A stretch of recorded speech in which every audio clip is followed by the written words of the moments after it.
Assalamualaikum warahmatullahi wabarakatuh. Salam sejahtera untuk semua kawan baik dari Isfan Channel. Salam menjernihkan pikiran dan menebar kebaikan.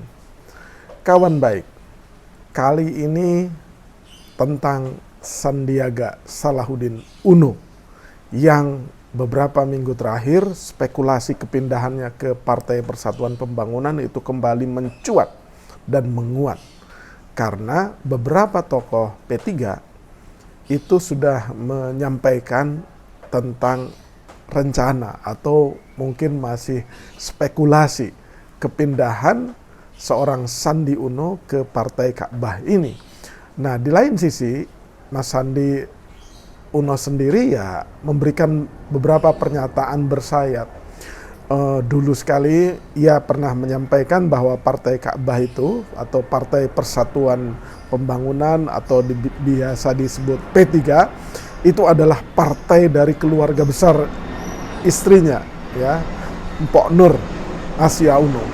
Nah, karena ia menyampaikan seperti itu, seperti memberikan sinyal awalan bahwa bukan tidak mungkin ia memang akan berpindah ke P3. Bahkan telah ada beberapa pertemuan, konon Mas Sandi juga sudah bertemu dengan Ketua Majelis Syariah, ya, Mustafa Siraj, juga bertemu dengan beberapa tokoh yang lain. Bahkan beberapa kali Mas Sandi Uno ini ya berkunjung atau menghadiri acara-acara tidak hanya skalanya kecil, misalkan di tingkat DPC atau DPW, tetapi juga acara-acara P3 yang berskala besar.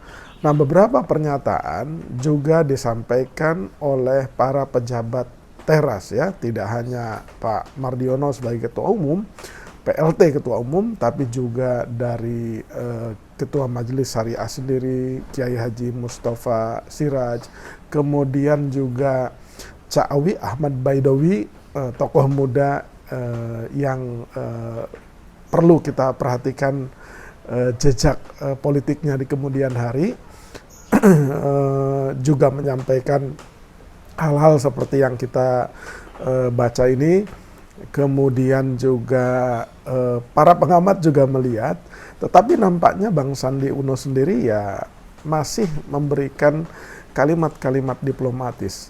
Di sisi yang lain, Bang Sandi juga sering menghadiri relatively, ya, acara-acara yang diagendakan oleh Partai Keadilan Sejahtera atau PKS.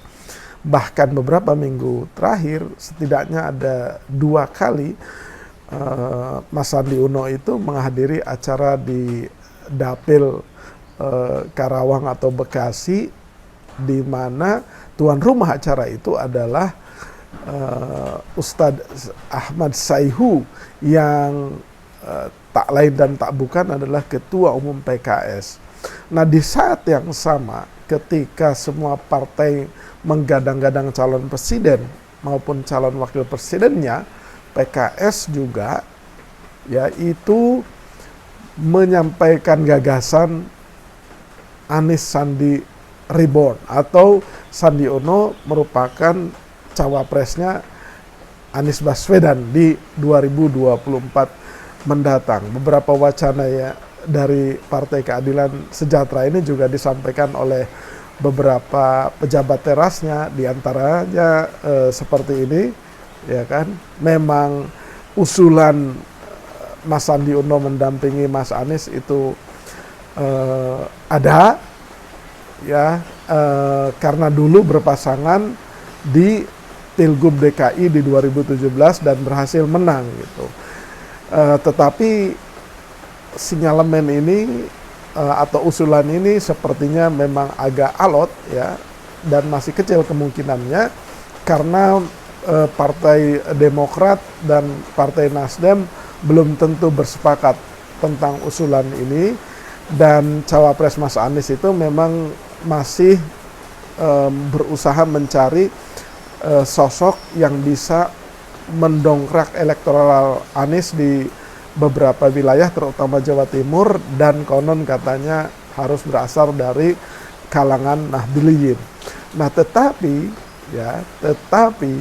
dari sisi popularitas dan elektabilitas, Sandi Uno memang tak bisa dipungkiri angkanya juga besar. Biasanya ia 3 besar menjadi cawapres terfavorit dengan tingkat popularitas dan elektabilitas yang tinggi. Biasanya 3 besarnya itu ya kalau enggak Anies, kalau enggak Ridwan Kamil, Sandi Uno, Erick Thohir, atau Ridwan Kamil, Sandi Uno, AHY misalkan, atau Ridwan Kamil, Sandi Uno, Hovifah. Bahkan belakangan ini muncul dan melejit nama seorang Mahfud MD yang kemarin bikin geger tentang laporan yang diduga TTPU dari PPATK ya, Pusat Pelaporan Analisa dan Transaksi Keuangan gitu. Nah, mungkin kalau ada survei kembali nama Mahfud itu cocoknya jadi capres atau cawapres, mungkin angkanya signifikan, dan jika disimulasikan Mahfud MD berpasangan dengan siapa itu juga tinggi. Jadi calon wakil presiden ini ada beberapa nama ya, selain memang Sandi Uno yang tetap bisa meraih popularitas dan elektabilitas tinggi, sudah saya sebutkan tadi adalah ada nama Ridwan Kamil, ada namanya Erick Thohir, ada namanya Agus Harimurti Yudhoyono, ada Puan Maharani, ada Hovifah Indar Parawansa, ada Caimin. Wah, kalau dari NU lihat saja tayangan saya tentang cawapres dari NU.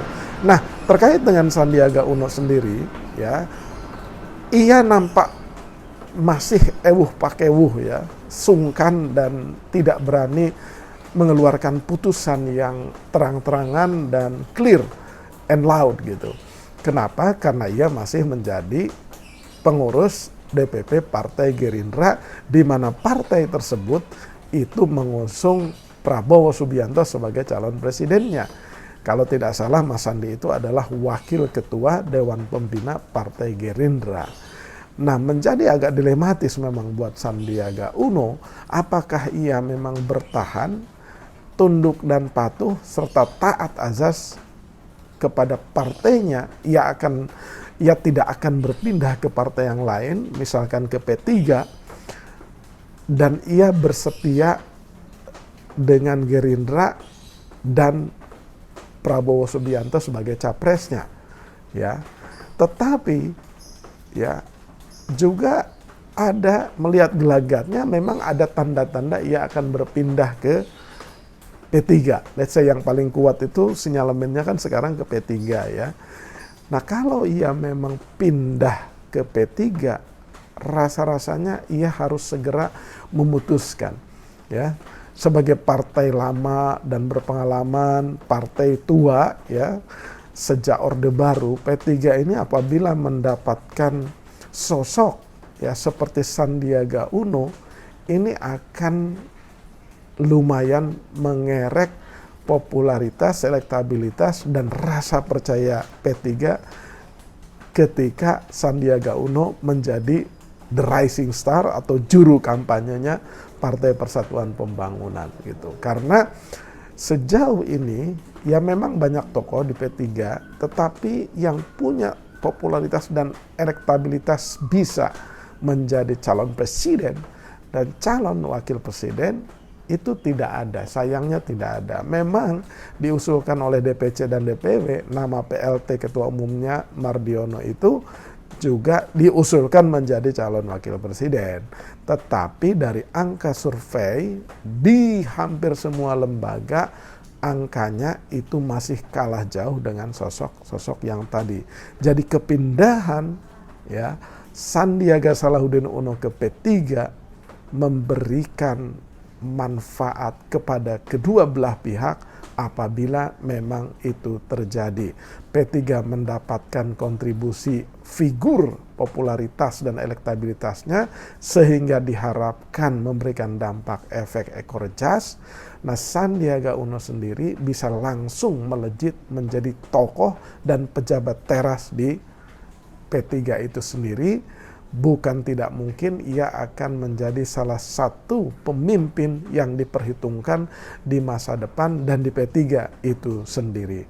Demikian kawan baik, mudah-mudahan itu memberikan pemahaman kepada kita tentang spekulasi kepindahan Sandiaga Uno ke P3. Jangan lupa subscribe, like, share, dan komen Nur Iswan Channel. Terima kasih.